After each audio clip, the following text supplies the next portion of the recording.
Hello and welcome back to another video. So tomorrow I'm going to be going on a little road trip to Portsmouth to a rotary specialist, and it's not for my Mazda RX7 FD build. I'm going with two friends called Chris and Steve. Now Chris is another Mazda RX7 FD owner, and that's what this video is going to be about, is to show you guys what's going on with his engine build at the moment. Now we have a group channel called UK Auto Collective which has updates of Chris's build. It's got some footage of my build, and Sam that runs the channel has a really good condition Toyota Corolla A86. It's silver over black and probably is one of the cleanest in the UK, if not the cleanest. So if you're into that, definitely check that channel out and subscribe. Now the reasons we're going to Portsmouth for Chris's car is because years ago he basically had his engine rebuilt by a different specialist and got completely screwed over, which we didn't know at the time. But I'm not going to name names of the specialists. But just to let you guys know what happened is, since Chris had that rebuild done on his RX7, he had non-stop problems to the point where his car wasn't even starting up. We then took all his spark plugs out down the unit one day, and one of the spark plug holes had loads of coolant come pouring out of it, which indicates one of the internal water seals has failed inside of the engine, which then means he needs a full engine rebuild. So yeah, it's really not been good for him. But yeah, since then we've come across this engine builder in Portsmouth. He's very well known. He's a very good engine specialist and trustworthy. We then took Chris's engine out of his RX7, put that engine in my van. We drove up to Portsmouth one day and we had that engine split apart right in front of us. It's all been videoed, which is on the UK Auto Collective channel if you guys want to check that out. And we basically found that one of the water seals wasn't genuine, which Chris paid for. It was oversized, and one of the seals was bent into a U shape, pushed into one of the plates, and the housing was pushed on top, and it was all bolted back up. So it was never going to last, which is, I think, is an absolute disgrace if you're paying someone serious amounts of money for an engine rebuild. But yeah, that was pretty much the start of it. We come across other things like the counterweight on the engine was out of an RX8, so that upset the balancing of the engine. And yeah, one of the biggest things that really annoys me, which we found, was Chris paid for a brand new turbo years ago from the previous specialist, and we found out it was swapped out for someone else's turbo which had no history, and it wasn't even as good as the one he paid for. So that had to be all sent off, had to be stripped down. Chris has paid over £1,000, I believe, to have all that reconditioned and have it back to the turbo that he originally paid for. So yeah, it's not been a very good road for Chris. So yeah, now we've found all those problems at this new specialist. Chris is now paying for new plates, housings, everything. It's going to be a complete brand new engine from scratch. He's having all the porting done. He's having an extended port, which is like an eyebrow at the top, which they call a half bridge port. So that's what gives you brap noises. He's having all that done. He's uprated all the tips, the side sills, everything. He's going all out on this engine. So yeah, that's what this video is going to be about. It's just to show you guys the new look of his engine. He's gone for a gloss black theme with all little titanium details, and there's so much more yet to come. But I just want to show you guys how far he's come, because it's been probably over a year now, and it's really looking something special. So let's skip to the next day. Let's get this trip going to Portsmouth, and yeah, let's have a little look at his engine.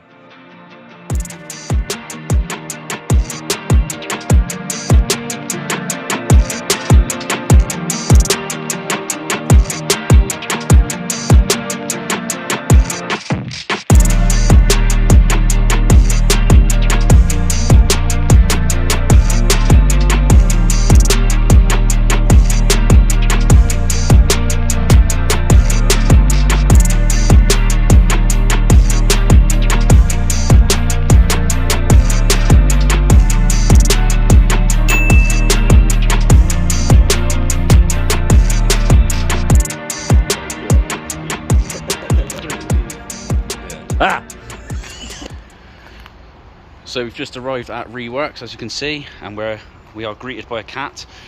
Isn't it, mate? How you doing? No. Yeah, so we've got a customer's RX7 outside. This was here last time we came here. I think the owner lost control into a field, I believe. So yeah, that's not very good. But yeah, what Chris has brought up today in his car is some nuts and bolts for the engine itself and some of the HALTECH stuff, I believe. Yeah, so these nuts and bolts are for his engine. He's got some of the HALTECH stuff here, so the ECU, and the wiring's been custom made by Chris, who we'll go and see in a second. But yeah, everything else was brought up last weekend, I believe. So yeah, let's go inside the workshop and have a look what's going on.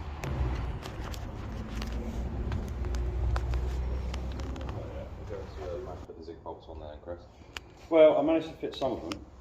Yeah. But as you can see, Elite Rotary's front one. And that one, because I think that's for an FC. Yeah. And the FC has longer bolts than the FD. So they're bottoming out, and I cannot wind them in because it's like this. This one is too long, and that's bottomed out. Okay. So I can't go tighter on that at the moment. Obviously, that's why I need the other bolts. Yeah. But that's what's happening in there. And since this bolt here clamps down on the main oil feed, yeah, we need to keep that bolt there. Yeah. So, yeah. But you got all the other ones, and it's just 3 long ones that don't fit. Yeah. So, yeah. But yeah, I'm not risking the oil system on that. No. So yeah. No, it's looking a lot better though, isn't it? So you had that, you've had plenum sprayed, you had the intake ports done as well, didn't you? Radiant blank off down there, the engine's been rebuilt, the alternator's been refurbished, titanium bolts on there, yeah. Titanium bolts, pulleys re-powder coated, brand new water pump, turbo's been refurbished, yeah. Zinc plated bolts, oh your oil neck has been replaced, brand new clutch and flywheel to go, well, flywheel's on, new clutch to come. And then what have you got on the floor? Well, the clutch is in the box, then you've got the HALTECH coils to the left. HALTECH coils. Do you want to put this Spring on the wastegate, Chris, and just needs to Chris, do you want to put this AST on? Just to have a little look.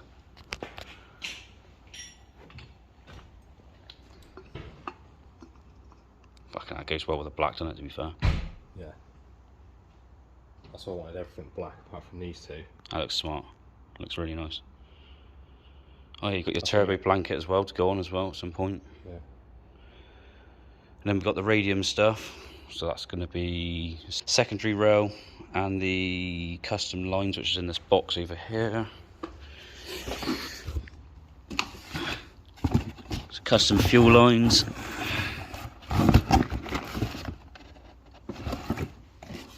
Crikey, you got a lot of stuff.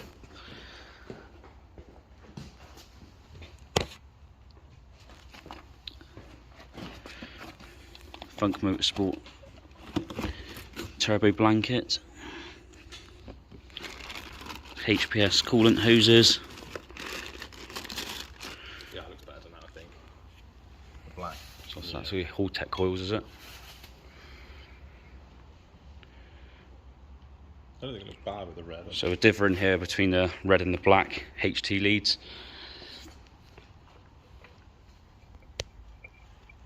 Yeah, it's coming together really nice. It's looking good. Yeah, it's got to be black in that. Yeah, I think black personally. And let the titanium sort of do its work with the details. It's looking good in here as well. MSD. Very good link. Brand new flywheel.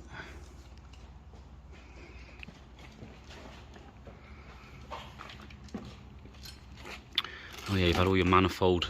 It's like Zycro coated. Yeah. New wastegate. Turbo Smart wastegate. Screamer pipe. So all new gaskets going on. New HALTECH coils. That's all from Atkins Rotary, innit? All these gaskets and stuff. Yeah, genuine stuff. It's all got to come on. Then the rest of it is, like I said, when everything goes in the car, is SAS looking at all Oh, there's the your activity. downpipe over here. Someone else's engine, but that's your downpipe. Yeah. That's all been wrapped as well. You've done all that in the unit. And hopefully with It's looking good. titanium intakes. I don't know how we're going to go about that. Like I said, if we mock something up, and then I'll have to send it to SAS or just Some zinc plated bolts. some messaging.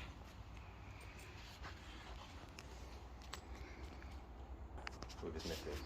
I don't know if you'd want to fucking measure it whilst it's sat down there, I don't know. Well, like I said, if you've got loads of silicon stuff, you can just manufacture some stuff up. Yeah. And then send it off to him, and then he can make it to that. Yeah. So the rest of it's just intake pipes, which I'll just leave in the boot of the RX7. Bring it down. Sweet.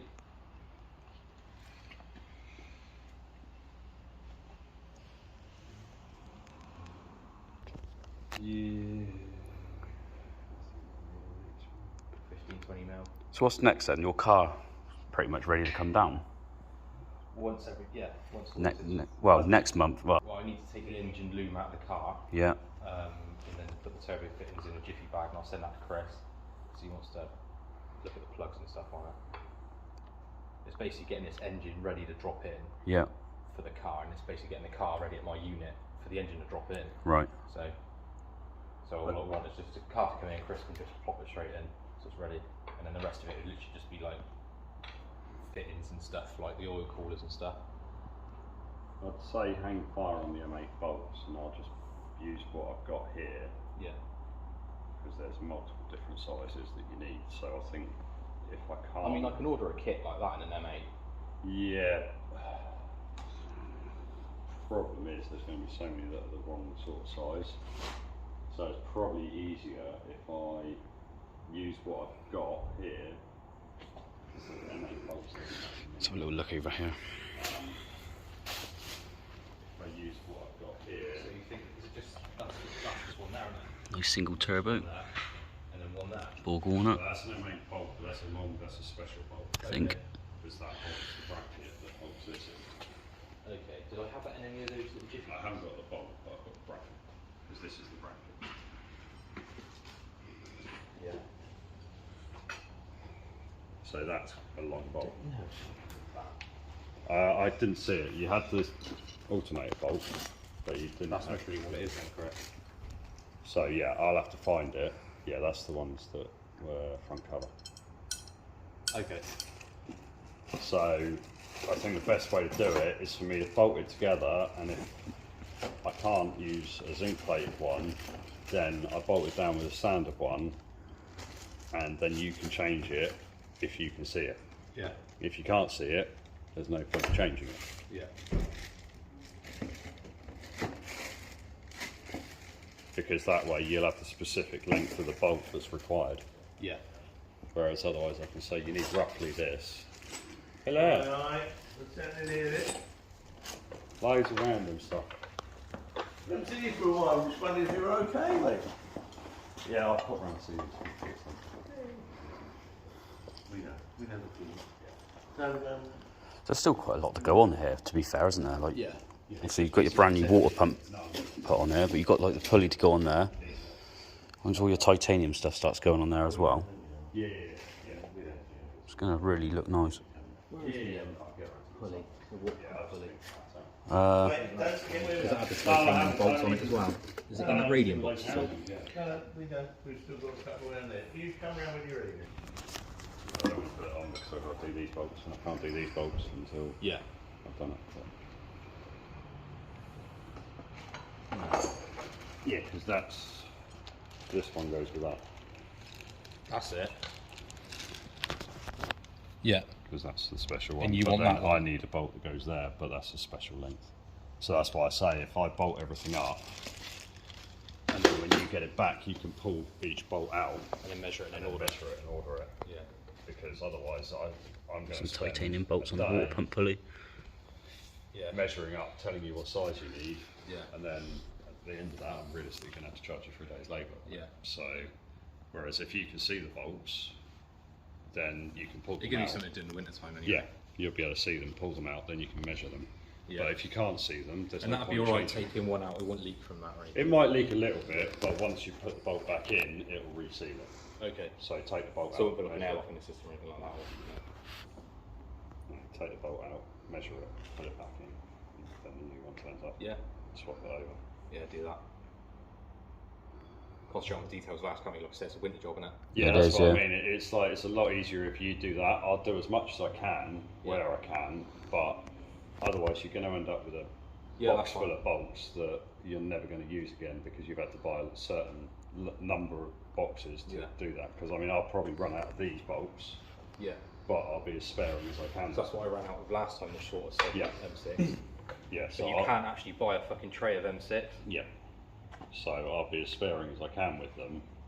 Like for example, if I have to put a bolt back here, I won't put a zinc one back there because you're never going to see it. So, but realistically, this is everything that's getting bolted on. Yeah. So, and again, like the bolts that go here, they're specific sizing. Yeah. Like M10/1, I think, or M10/1.25, which finding them is an absolute nightmare. But whether you see them or not is an entirely different thing. Yeah. And does the HALTECH loom plug up to the alternator? No, that's on the chassis loop, the car Okay. loop. So, but we can sort that out when it comes down. Yeah. Oh, of course, you've made the HALTECH loom from scratch as well, haven't you? Yeah. For the ECU and all the coils, etc. But you still need some plugs off the old loom. Yeah. But that's mainly to get the dash working correctly and everything. Yeah, yeah. Because obviously you've got your oil pressure and water temp, but they come off the chassis loom. But then there's other bits that, like speedo and rev, they come off the car loom. So you have to link them together. Never ending money. Oh yeah, no, water temp comes off the engine loom, but I'll make it come off the chassis loom. So, yeah. Again, the chassis loom we can strip down a bit when it's here, or Yeah. I can tell you what can be stripped out of it, and then you can do that over window. See, when I went to single turbo, it eliminated so much shit. Yeah. Twins, and now I've eliminated so much more. That's going to look a lot tidier. Some serious money's worth now. It looks good though, that's the main I've thing. not even gone all out either. Do I you know. mean? I've not like gone SAS and all that sorts of shit. You can spend big money, can't you? It's just, yeah. Serious commitment. Well, then you turn it around, you go to Skyline, the bottom end for it. Well, yeah. It's £5 grand. Well, that's not even the bottom end, that's just the bottom block. Yeah. It's £5 grand for a block. Let alone Jesus. crank, pistons, everything else. So, swings and roundabouts, they blow up just as much as these blow up. So, yeah. Yeah. I just want to be able to drive it and just be reliable. Yeah. That's the main thing. More reliable as I can make it. Well, done the right thing at the end of the day, haven't you? So, not exactly scrimped on parts or anything. No.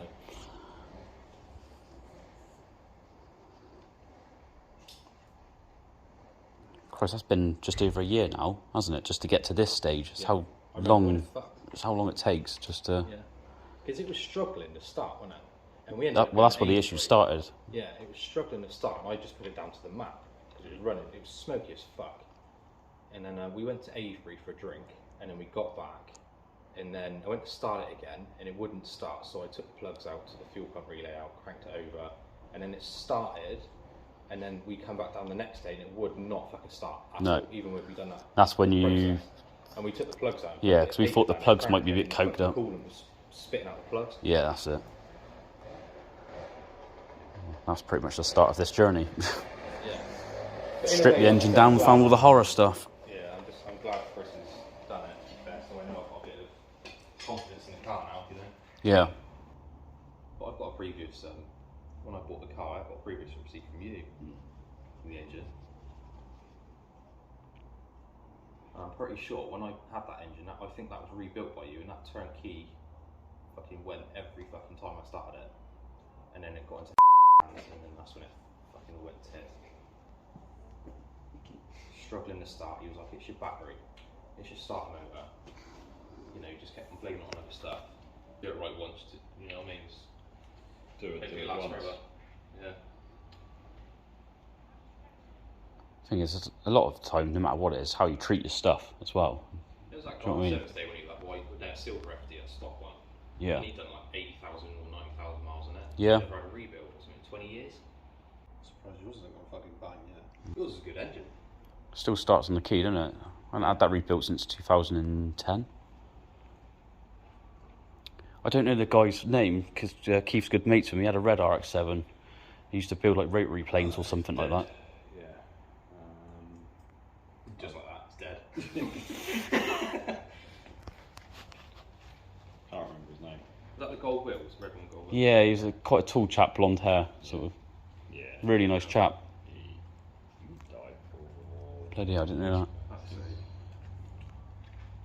Might have been more recent, I can't remember. But yeah, him and Keith rebuilt my engine. There's quite a few teething issues to start off with. That's when my cousin owned it before me. Keith sorted all of it out, and then I bought it and had no issues apart from the fuel pump. Kept like fuel cutting.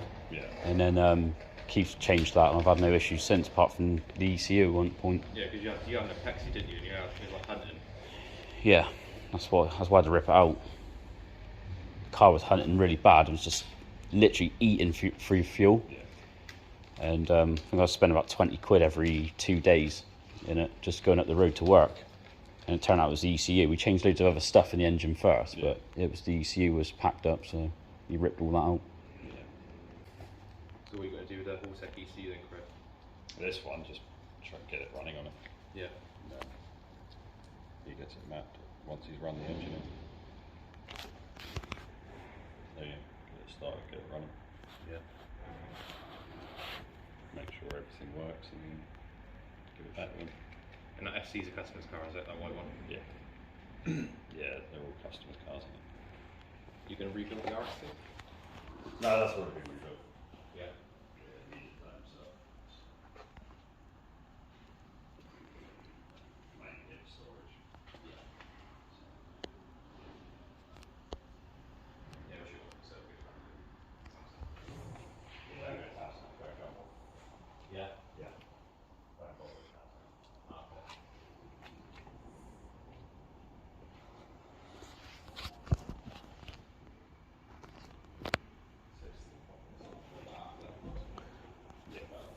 Yeah.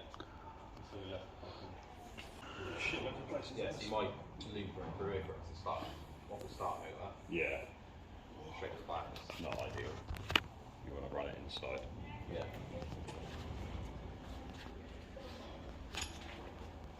Doing that later. Huh? Doing that later. No, I won't do that. I'll rip the engine loom out Yeah, sorry, that's what in the I'll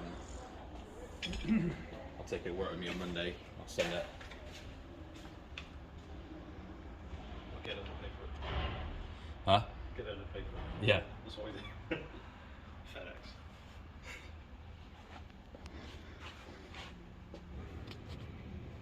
I'll give you a shout for a week. No problem at all. Awesome stuff. Alright, Right. I'll go rest of the weekend. And you. See you in a bit. See you later.